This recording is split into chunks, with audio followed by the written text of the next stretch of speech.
Belisarius spent the early summer of 535 as he had spent the summer of 533, on a boat, sailing with an army from Constantinople towards Carthage by way of Sicily.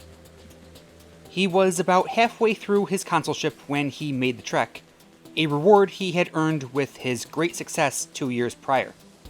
When he made the trip in 533, he was permitted to port in Sicily thanks to the friendship between Justinian and Amalasuentha, then Queen of the Ostrogoths. This time, he made the journey in response to Amalasuentha's assassination. This time, his army was less than half the size it was in 533. And this time, his destination was only nominally North Africa. While Belisarius had previously been given permission to stop in Ostrogothic Sicily, there was no such agreement this time around. Belisarius was still going to stop on the island, however, and when he got there, his orders were to assess its defenses and its ability to defend itself against his army. If it seemed that Sicily was well defended, or if he encountered too much trouble trying to approach the island, Belisarius was to simply take his army onto Carthage, as if that had been his destination all along. If the Ostrogoths accused the Eastern Romans of attempting to invade, he could then play it all off as a misunderstanding. He wasn't trying to make trouble, he was simply reinforcing territories in North Africa. But, if he saw the opportunity, Belisarius was to capture Sicily for the Eastern Roman Empire. Justinian was not fully committed to an all-out war with the Ostrogoths at this point, as evident by his cautiousness with Belisarius. But he did hope that a show of force would pressure the new Ostrogothic king, Theodahad, into ceding territory. Justinian hoped that quick victories would scare Theodahad into believing he could not win a war, and force him to come to terms beneficial to the Eastern Romans before a long, drawn-out, and costly war could take place. To that end, Belisarius was only one part of Justinian's multi-pronged assault on the Ostrogoths.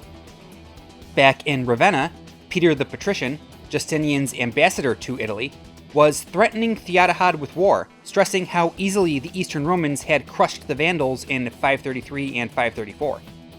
He surely reminded the king that Gelimer, the former Vandal king, was paraded as a prisoner through the streets of Constantinople during Belisarius' triumph, and that such a fate would soon be his if Theodahad did not make proper amends for Amalasuentha's murder.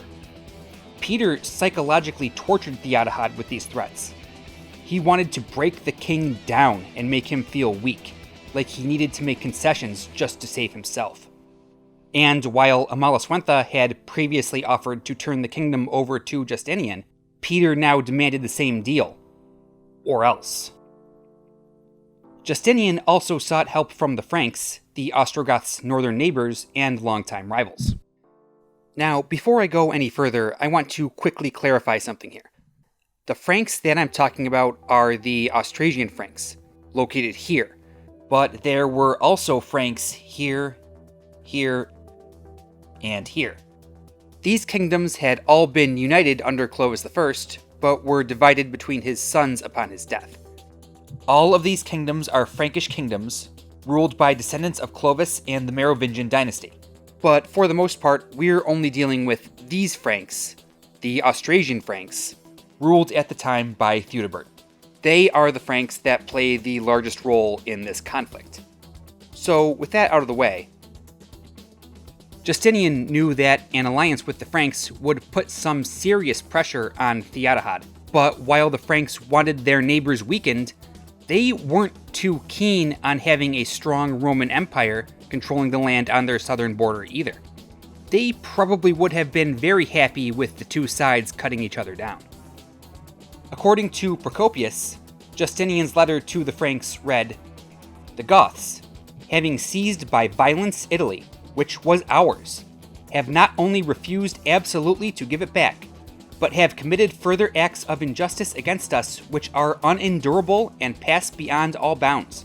For this reason, we have been compelled to take the field against them, and it is proper that you should join us in waging war, which is rendered yours as well as ours, not only by the Orthodox faith, which rejects the opinion of the Arians, but also by the enmity we both feel towards the Goths.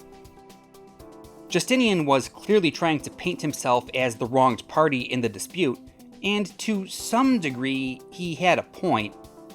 His ally in the royal court, the daughter of Theodoric the Great, had been murdered, and he was using that as casus belli. But despite Justinian's pleas and reasoning, the decisive factor was almost certainly something not mentioned yet: Justinian's checkbook. Along with his letter, the emperor sent along a large sum of gold for the Franks. They happily accepted the cash and pledged to side with the Eastern Romans in the coming conflict.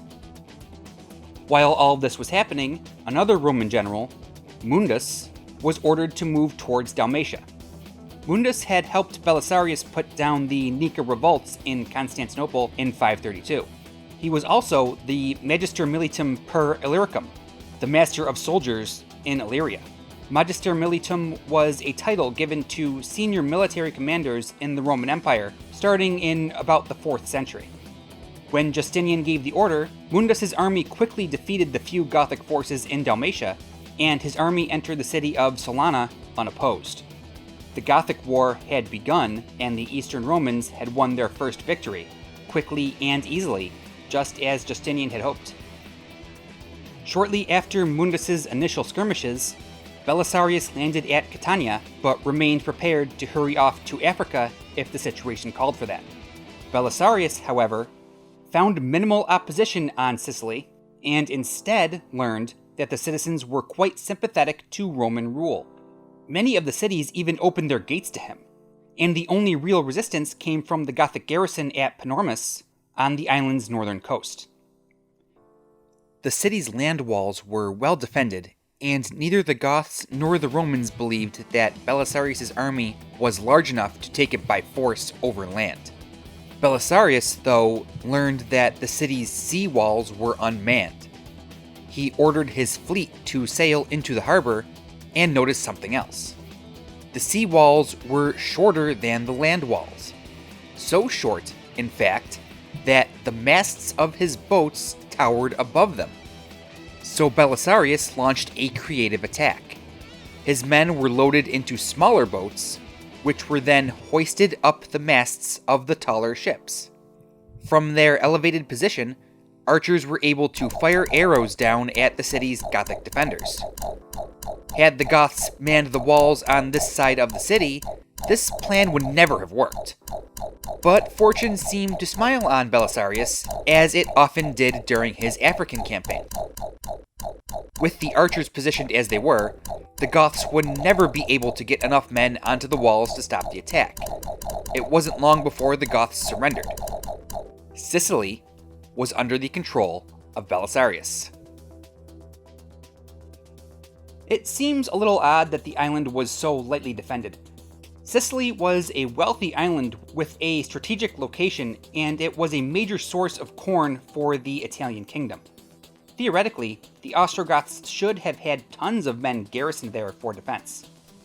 The Sicilians, though, didn't actually want the Ostrogoths garrisoned on the island, fearing the possibility that an army could encroach on their way of life. So the Sicilians and the Ostrogoths had reached an agreement some 3 decades earlier, during the reign of Theodoric the Great.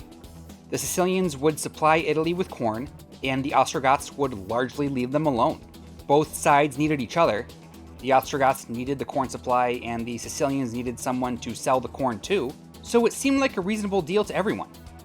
But when the Sicilians welcomed Belisarius' army, the Ostrogoths took it personally, feeling that the Sicilians had betrayed them. But there wasn't much that they could do about it, and they had much bigger problems on their plate. Beyond that, even without the agreement that Theodoric had made, a key aspect of Justinian's plan was to win victories before the Ostrogoths even knew that they were fully at war. Peter was making threats in Ravenna, but Theodahad possibly didn't think that Justinian had fully mobilized yet. The Ostrogoths in Italy would not have gotten word of Mundus' success in Dalmatia with enough time to do anything about Belisarius landing in Sicily. Justinian banked on having the element of surprise in both theaters of the war. This is also evident in Justinian's orders for Belisarius, as I talked about earlier. Justinian did not want Belisarius starting a war if the Ostrogoths were prepared. He was only to attack if he could win an easy victory. And the victory was easy.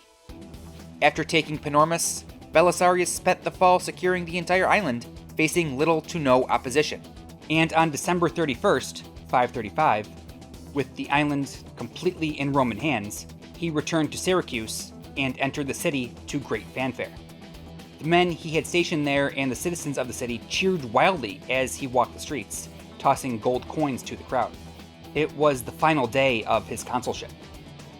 He had started the year parading through the streets of Constantinople in celebration of his success in Africa. He now ended the year celebrating his success in Sicily. He would winter on the island with his men, awaiting Justinian's orders for the continuation of the war. His next stop, however, would not be the Italian peninsula. In a few short months, Belisarius would instead first be headed back to Africa, where the situation was spiraling out of control.